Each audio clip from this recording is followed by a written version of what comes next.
जय हिंद। तो आइए आज हम लोग एक अगले नए टॉपिक पे चर्चा कर रहे हैं। ठीक है, तो आज हम लोग पॉलिटी के भाग 5। ठीक है, तो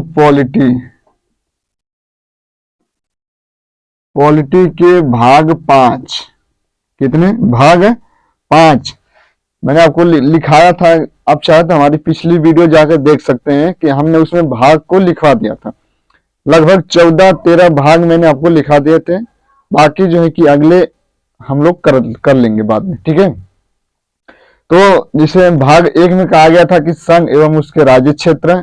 भाग 2 तो नागरिकता, जो कि आपका जो कहां से उल्लेख था, तो 6 से 11 तक।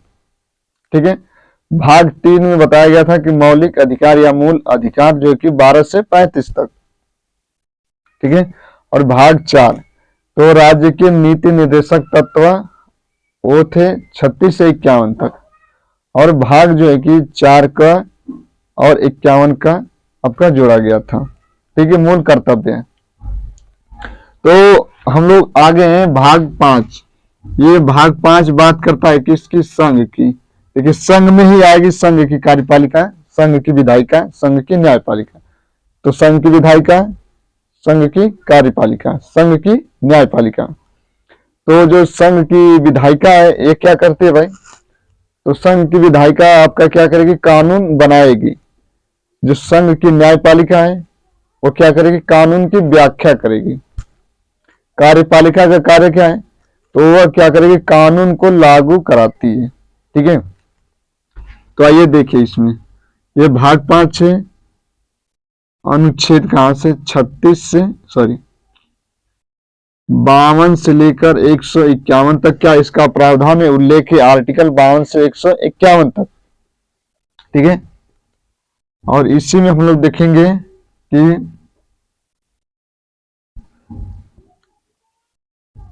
इसमें तीन स्तंभ है। ठीक है, इस तरह बना लेते हैं। इसमें कितने स्तंभ है? तो 3 स्तंभ। देखिए, कार्यपालिका क्या करेगी? कानून को लागू कराएगी। विधायिका क्या होगा? विधायिका में क्या बनता है भाई? कानून, विधायिका। और न्यायपालिका क्या करेगी? ये कानून की व्याख्या करेगी। ये कानून की व्याख्या करेगी, कानून को खोल कर रखेगी, लोगों को समझा देगी। ठीक है, विधायिका कानून बनाकर इसमें पेश करेगी और तब जाकर कार्यपालिका उस कानून को क्या करते? लागू कर देगी। ठीक है, तो ये हो गया। इसमें देखिए कार्यपालिका का, इसमें हम लोग पढ़ेंगे राष्ट्रपति। ठीक है, राष्ट्रपति, उपराष्ट्रपति। ठीक है, अटॉर्नी जनरल, इसी में सब आ जाएंगे। तो 52 से लेकर अनुच्छेद 78 तक। ठीक है, 79 आर्टिकल 123 तक। संसद का उल्लेख 79 में हो जाएगा। अध्यादेश जो है कि राष्ट्रपति जो है कि अध्यादेश जारी करता है आर्टिकल 123 के तहत। ठीक है, न्यायपालिका में देखेंगे, इसी में जो है कि आपके न्याय, जो कि न्यायमूर्ति लोग जो बैठते हैं, जज लोग।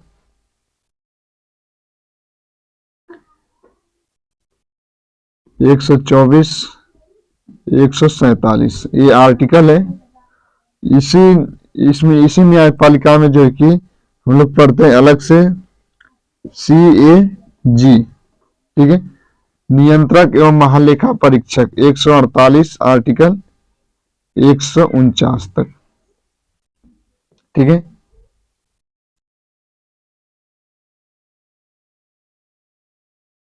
एक 151 तक। इसमें हम लोग पढ़ते हैं, इसमें 76 आएगा, एक आर्टिकल होगा 76। तो 76 में बताया गया क्या कि AG, attorney general of India. ठीक है, AG। तो हम AG को इसमें देखेंगे। तो इसमें जो आज हम लोग केवल देखेंगे, तो राष्ट्रपति से जितने भी प्रश्न बनेंगे आर्टिकल से, केवल राष्ट्रपति के बारे में हम लोग इसमें देख लेते हैं। ठीक है, तो आइए देखिए, देखिए 3 स्तंभ हो गए संघ के, 3 स्तंभ, ठीक है। कार्यपालिका, विधायिका और न्यायपालिका। कार्यपालिका क्या करती है, तो यह कानून को लागू करा देगी, ठीक है। न्यायपालिका क्या करती है, कानून की व्याख्या करेगी। विधायिका जो कि कानून को लाएगी, ठीक है। तो आइए देखिए हम लोग राष्ट्रपति से जितने भी आर्टिकल हैं तो उनको हम लोग देखते हैं, ठीक है। राष्ट्रपति से अनुच्छेद 52, 53, 54, 55, 56, ठीक है, 57, 58, 59, 60, 61। 61 में बताया गया कि राष्ट्रपति पर महाभियोग,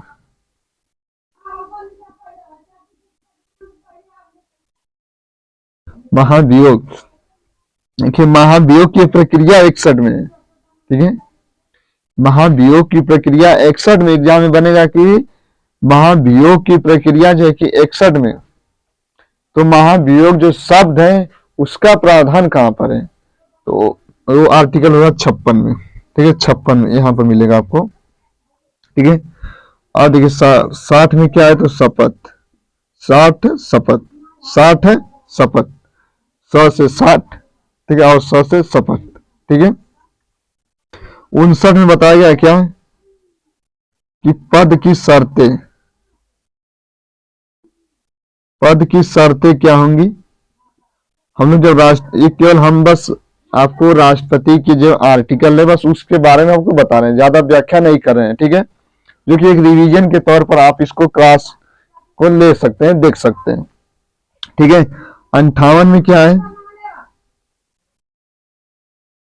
58 में देखेंगे तो योग्यता, ठीक है। 58 में क्या है, योग्यता है, ठीक है। 5 वर्ष तक रहेगा राष्ट्रपति। और 57 में क्या है कि पुनर्निर्वाचन, ठीक है। राष्ट्रपति का क्या होगा, पुनर्निर्वाचन, तो अनुच्छेद 57 में ये हो गया इधर। 52 आपको याद होगा कि 52 तो आपको याद होना चाहिए हर हालत में, क्योंकि 52 में ही बताया गया कि भारत का क्या होगा, एक राष्ट्रपति होगा और वही जो है कि भारत का प्रथम नागरिक है, ठीक है। 52 में। 53 में बताया गया कि राष्ट्रपति की कार्यपालिकी शक्ति, आर्टिकल 53 में। 54 में क्या है, तो जो राष्ट्रपति का जो है कि निर्वाचक मंडल, इसको लिख देते हैं 54 वाला क्या है, तो राष्ट्रपति की निर्वाचक मंडल, निर्वाचक मंडल, ठीक है। 55 में क्या है, ठीक है, तो क्या हो जाएगा कि रीति मेथड, तो राष्ट्रपति का जो निर्वाचन होगा, निर्वाचन की रीतियां किसमें, तो अनुच्छेद 55 में। अनुच्छेद 56 आर्टिकल आपसे 56 पूछा जाए कि राष्ट्रपति का जो आर्टिकल 56 है यह किसका उल्लेख करता है राष्ट्रपति के बारे में, तो ये जो 56 हो जाएगा कार्यकाल हो जाएगा,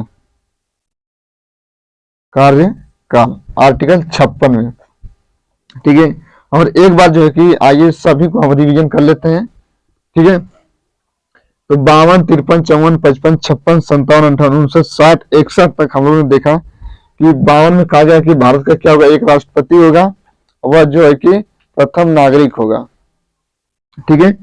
और 53 में देखेंगे तो क्या है कि राष्ट्रपति जो है कि उसकी कार्यपालिका शक्ति होगी जो कि राष्ट्रपति में निहित होगी। राष्ट्रपति के पास जो है कि वास्तविक शक्ति नहीं होता, उसका वास्तविक शक्ति जो है कि किसके पास है, तो प्रधानमंत्री, यानी कि प्रधानमंत्री के पास होता है। तो राष्ट्रपति के पास जो है कि औपचारिक शक्ति होती है, ठीक है। निर्वाचक मंडल, राष्ट्रपति के निर्वाचक मंडल में कौन कौन भाग लेता है, तो लोकसभा के निर्वाचित सदस्य और राज्यसभा के निर्वाचित सदस्य, ठीक है। राज्यों की विधानसभाओं के निर्वाचित सदस्य, और एक जोड़ा गया था आपका 70वां संविधान संशोधन जोड़ा 1992 के द्वारा। दिल्ली और पुदुचेरी को भी जो है कि 70वां संविधान संशोधन 1992 के द्वारा जो है कि राष्ट्रपति के निर्वाचक मंडल में भाग लेंगे, ठीक है, सभी निर्वाचित सदस्य होने चाहिए। ठीक है, अब जम्मू कश्मीर है, तो जम्मू कश्मीर में भी यदि वहां पे जो है कि विधानसभाएं जो स्थापित हो जाएंगी, तो वह जो है कि वहां के भी जो है कि राष्ट्रपति के निर्वाचक मंडल में भाग ले सकते हैं। ठीक है, और आर्टिकल जो कि 56 में बताया गया कार्यकाल, राष्ट्रपति का कार्यकाल 5 वर्ष तक होता है। ठीक है, उससे पहले जो कि अपना त्याग पत्र भी दे सकते हैं राष्ट्रपति, और जो कि त्याग पत्र देंगे किसको, तो उपराष्ट्रपति को। राष्ट्रपति अपना त्याग पत्र उपराष्ट्रपति को, और उपराष्ट्रपति अपना त्याग पत्र राष्ट्रपति को देगा। ठीक है, ये बताया गया 56 में, कार्यकाल 5 वर्ष तक। ठीक है, और देखिए, हाँ, कार्यकाल इस बताया 61 देखेंगे तो महाभियोग, राष्ट्रपति पर जो है कि महाभियोग की प्रक्रिया भी लाई जा सकती है। ठीक है, यह प्रक्रिया तभी लाई जा सकती है जब राष्ट्रपति जो है कि संविधान का क्या करे, उल्लंघन करे, पालन न करे, उसके अनुरूप न करे, अतिक्रमण करे संविधान का, तब जाकर जो है कि राष्ट्रपति के ऊपर महाभियोग की प्रक्रिया लाई जाती है। ठीक है, शपथ, तो 60 में 59 में पद की शर्तें क्या है, वह सरकारी लाभ के पद पर न हो। ठीक है, वह किसी जो है कि किसी सदन का अध्यक्ष न हो, यदि है तो वहां से इस्तीफा देना होगा। ठीक है, योग्यता, उसकी योग्यता क्या है। ठीक है, आर्टिकल 57 राष्ट्रपति का पुनर्निर्वाचन होगा। ठीक है, हर 5 साल में जो है कि पुनर्निर्वाचित होते हैं राष्ट्रपति। ठीक है, और हमने आपको बताया कि CAG का उल्लेख जो कि 148 में, ठीक है, अध्यादेश राष्ट्रपति जारी करता है, तो आर्टिकल 123 के ही तहत जो है कि राष्ट्रपति क्या करता है, अध्यादेश जारी करता है। ठीक है, और 79 में क्या था, संसद है। ठीक है, और इसमें देखेंगे 76 में हमने बताया कि आपको AG अटॉर्नी जनरल। ठीक है, तो AG इसमें हो गया 76 में। 52 हमने आपको बता दिया कि राष्ट्रपति का पद। ठीक है, अब हम लोग अगले जब नेक्स्ट वीडियो मिलेंगे, ठीक है, तो अब उसमें हम लोग अधिक व्याख्या करके जो है पढ़ेंगे। केवल मैंने आपको आर्टिकल बताए हैं कुछ, जो एक और आर्टिकल जो कि राष्ट्रपति से पूछता है 72 वाला। ठीक है, जो कि राष्ट्रपति को क्षमादान की शक्ति है और किसी को भी माफ कर देता है, लेकिन क्षमादान की शक्ति किसको नहीं माफ करता, उसकी सजा को कम नहीं कर सकता, माफ नहीं करता, तो उसमें हम लोग अगले नेक्स्ट डे में देख लेंगे।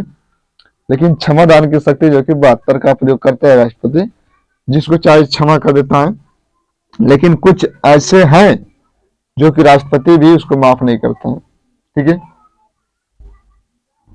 ये हो गए आपके संघ 52 से 51 तक। अभी इसमें बहुत चीज है।